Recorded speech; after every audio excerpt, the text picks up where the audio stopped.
This video clip covers 3 hats in international marketing.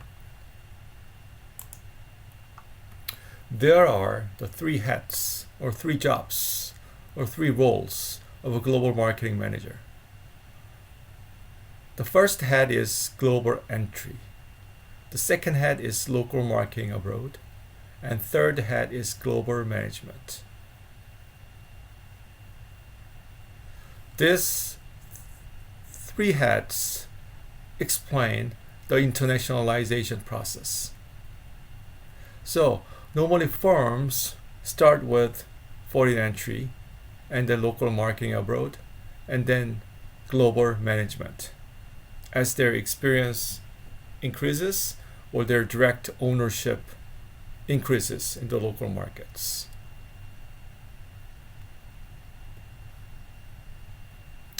So to get a better grip on the complex job faced by the global marketing manager, it is very useful to distinguish between these 3 roles as a company goes global and becomes more extensively involved in the international markets. So now, let me cover each hat one by one about their characteristics. First, foreign entry. This is about the initial stage of internationalization. When the company leader tries to internationalize the company. And it involves 2 things, in a way. Manager learning the intricacies of doing business overseas, and there being the company's spokesperson to the middleman and customer in the market entered.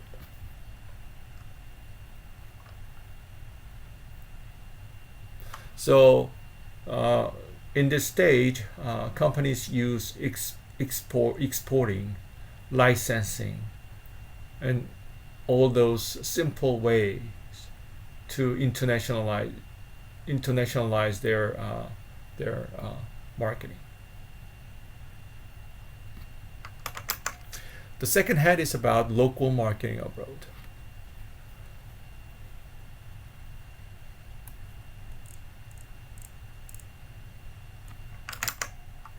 It involves skills largely the same as those acquired in the domestic market.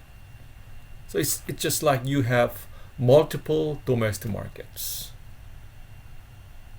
Not only the home country market, you may have several local markets where you have a unique operation. The local marketing abroad intends to help the expatriate manager leverage marketing skills learned at home in this new environment. Because of the different environments in the local markets, the local marketing effort is usually carried out with the help of several natives. So, the typical approach today is to leave day-to-day management to natives and let the managers from the home country play a more strategic role.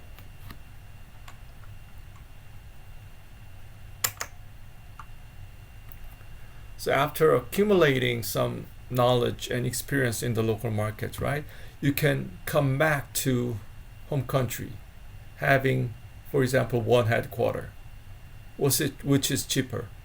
So when you can handle all the things at one place at a headquarter, why not do that? It's much cheaper, right? And you can handle all the different things going on in the multiple local markets based on the coordination and standardization. So it's global management. So it's a truly global part of the job. And the main idea here is to capture the scale advantages and other synergies to be created by more coordinated marketing.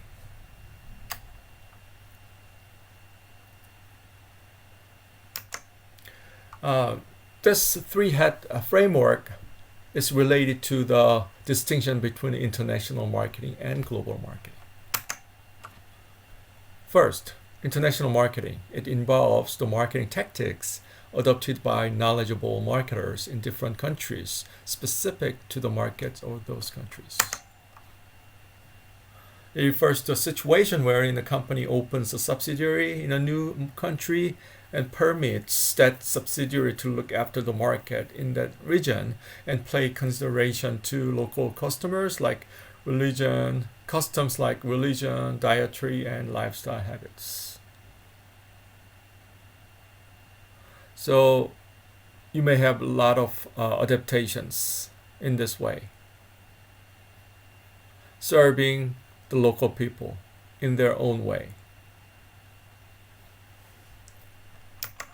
On the other hand, global marketing is a marketing concept which involves the marketing efforts put in for the unique worldwide market.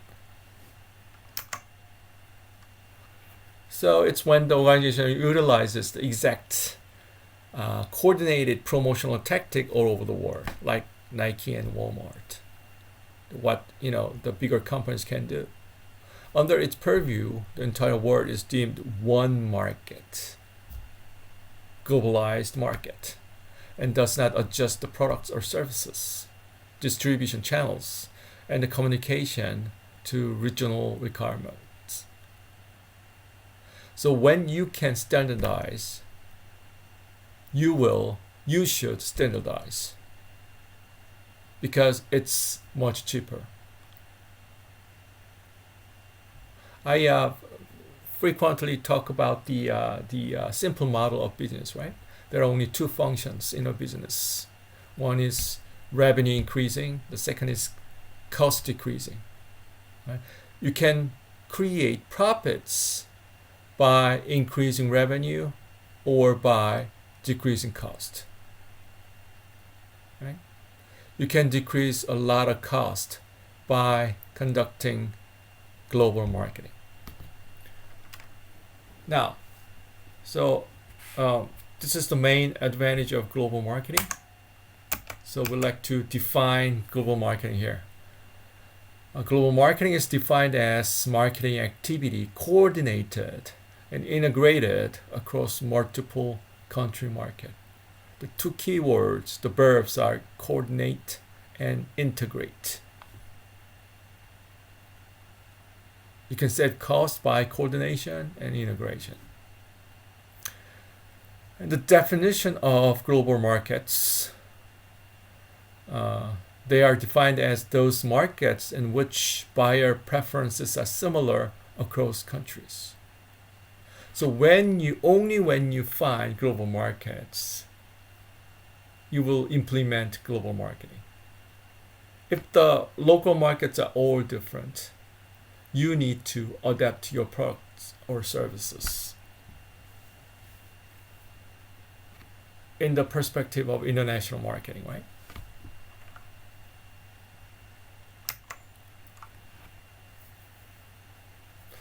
So variation between localization and globalization, right? In the late 20th century, we've seen the waves of globalization, right? We call the global phase. So localization, level of localization decreases and globalization increases in this period. But as 21st century came, right, we have anti-globalization phase. Serving local customers is getting more important in the 21st century. And due to other factors like COVID-19 and so on and so forth, right? The tendency is being intensified.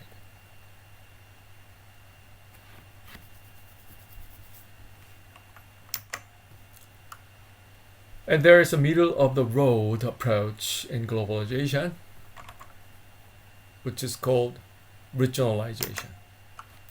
Regionalization means treating regions of the world as the new standardization units. The pure global firms are rare.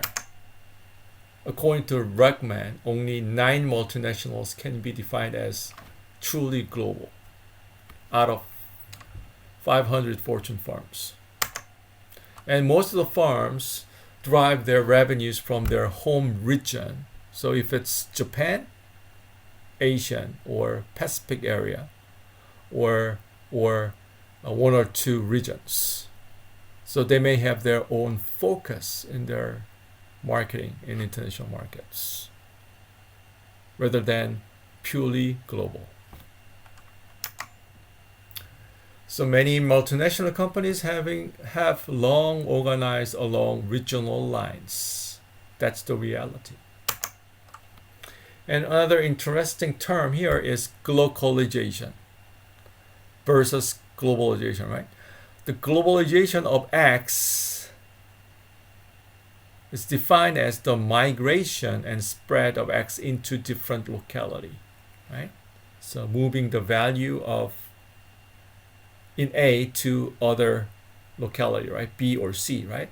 However, glocalization is sort of globalization reflected through the local. So in glocalization, the global and the local shape the end state. The result is heterogeneity.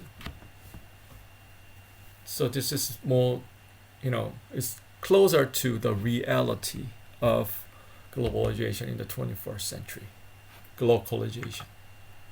So we need to have more theories regarding this tendency. And global marketing objectives. There are multiple objectives in global marketing. First, exploiting market potential and growth. This is a typical marketing objective, right? And gaining scale and scope returns at home.